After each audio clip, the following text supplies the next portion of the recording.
لیکن الذین اتقوا ربهم، لیکن وہ لوگ جو ڈرتے ہیں اپنے رب سے، لہم جنات تجری، ان کے لیے جنتیں ہوگی کہ بہے گی من تحتہا، اس کے نیچے، الانہار، نہریں، خالدین فیہا، ہمیشہ اس میں رہیں گے، نزلا من عند اللہ، یہ مہمانی ہے اللہ کے ہاتھ سے، وما عند اللہ خیر للابرار، اور جو اللہ کے ہاں ہے وہ بہت بہتر ہے نیکوکاروں کے لیے۔ ایک تفسیر پڑھانے والا فکر مند تھا بہت زیادہ، یہ کیا مطلب ہے نزلا من عند اللہ، بس مہمانی؟ تو اس نے دیکھا، خواب دیکھا کہ رسول کریم صلی اللہ علیہ وسلم جنت الفردوس داخل ہو رہا ہے، اور یہ آواز دے رہے ہیں کہ حضرت یہ ایک آیت سمجھ نہیں آتی، کون سی آیت؟ لیکن الذین اتقوا ربهم لهم جنات تجری من تحتہا الانہار خالدین فیہا نزلا من عند اللہ۔ حضرت نے کہا دیکھو خدا تعالیٰ کے ہاں مہمانی کی جتنی چیزیں ہیں اگر وہ بیان ہو جائے تو یہ موجودہ کئی کتابیں کم پڑ جائیں۔ ایک ہی بات کہی کہ مہمانی دوں گا، اب مہمانی ایک فقیر بھی دیتا ہے، ایک امیر بھی دیتا ہے، شہر کا وزیر بھی دیتا ہے، ملک کا بادشاہ بھی دیتا ہے، اور مہمانی میں میزبان مہمان کے لیے اپنی پوری طاقت صرف کرتا ہے، گھر سجاتا ہے، برتن نیا منگواتا ہے، صاف رکھتا ہے، اعلیٰ سے اعلیٰ کوالٹی کے کھانے پکواتا ہے، راستے ہموار کرتا ہے، یہاں تک فون کرتا ہے کہ ادھر سے نہ آنا، یہ دوسرے راستے سے آنا۔ جتنی طاقت میزبان میں ہوتی ہے مہمان پر صرف کرتی ہے۔ لا الہ الا اللہ۔ خداوند تعالیٰ کے ہاں جنت میں جو نعمتیں ہیں وہ بہت زیادہ ہیں، ان کا مختصر نام ہے نزلا من عند اللہ، یہ مہمانی ہے اللہ کے ہاں، وما عند اللہ خیر للابرار، اور جو اللہ کے ہاں ہے وہ بہت بہتر ہے نیکوکاروں کے لیے۔ وَإِنَّ مِنْ أَهْلِ الْكِتَابِ، اور بے شک اہل کتاب میں سے، لَمَنْ يُؤْمِنُ بِاللَّهِ، یقیناً ایسے ہیں جو ایمان رکھتے ہیں اللہ پر، وَمَا أُنزِلَ إِلَيْكُمْ، اور وہ جو اتارا گیا تمہاری طرف، وَمَا أُنزِلَ إِلَيْهِمْ، اور جو اتارا گیا ان کی طرف۔ آسمانی کتابوں پر اہل کتاب کا بھی ایمان ہے۔ خاشعین للہ، ڈرتے ہوئے اللہ سے، لا یشترون بآیات اللہ ثمنا قلیلا، لیتے نہیں اللہ کی آیتوں پر قیمت تھوڑی، اولئک لہم اجرہم عند ربہم، ان لوگوں کے لیے اجر ہوگا ان کے رب کے ہاں، ان اللہ سریع الحساب، بے شک اللہ جلدی حساب کرنے والا ہے۔ سورت کا اختتام ہے اور 3 قسم کے مرحلے ہیں۔ پہلا مرحلہ صبر کا ہے، دوسرا مصابرے کا ہے، تیسرا مراقبے کا ہے۔ کیونکہ سورت میں نجران کے عیسائیوں سے گفتگو تھی اور ان کے شبہات اور اشکالات کے جواب میں تقریباً سورت نازل ہوئی، تو فرمایا کہ مقاصد پر جم کے رہو، یا ایھا الذین آمنوا اصبروا، اور اس راستے میں آئی ہوئی تکلیفوں کو خندہ پیشانی سے برداشت کرو،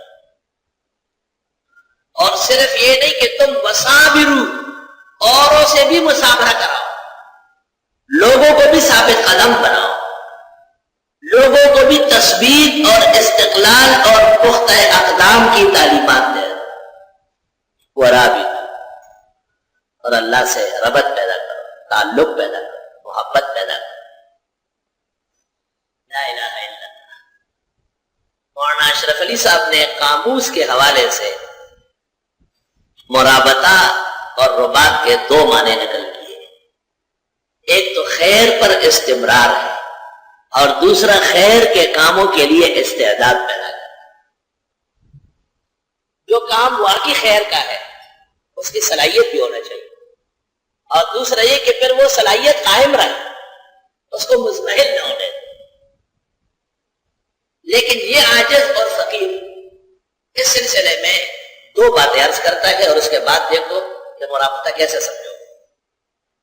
قرآن کریم میں ہے وَأَعِدُّوا لَهُم مَّا اسْتَطَعْتُم مِّن قُوَّةٍ وَمِن رِّبَاطِ الْخَيْلِ، جنگی تیاری اور بہترین جنگی گھوڑے پالنا، یہ رباط ہے۔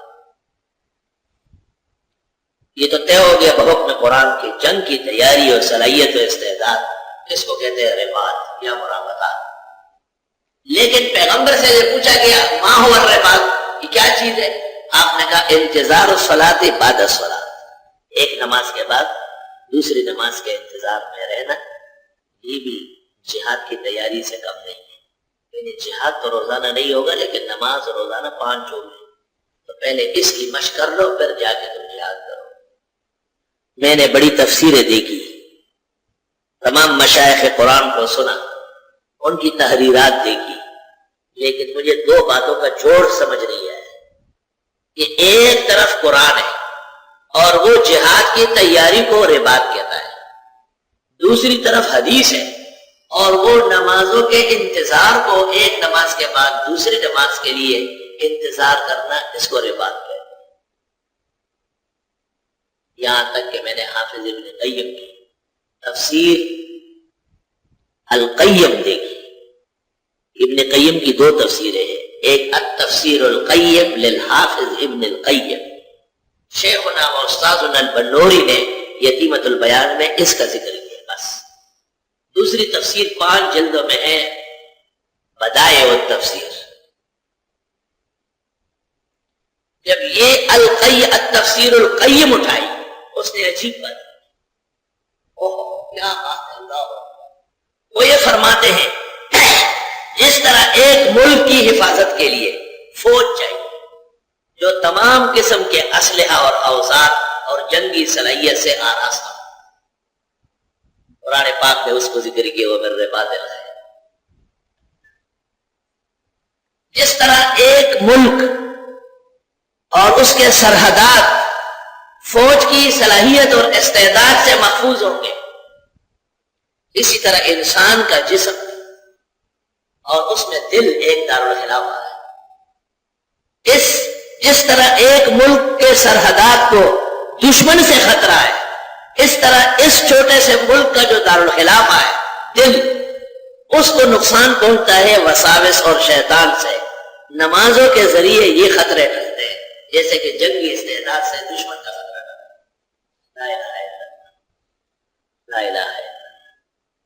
مولانا انور شاہ نے صحیح کہا ہے، ابن تیمیہ و اصحابہ لا یمرون بآیت الا یفسرونها احسن تفسیر۔ ابن تیمیہ اور ان کے شاگرد جب کسی آیت سے گزرتے ہیں تو تفسیر کے چشمے جاری کر دیتے ہیں۔ لا الہ الا اللہ۔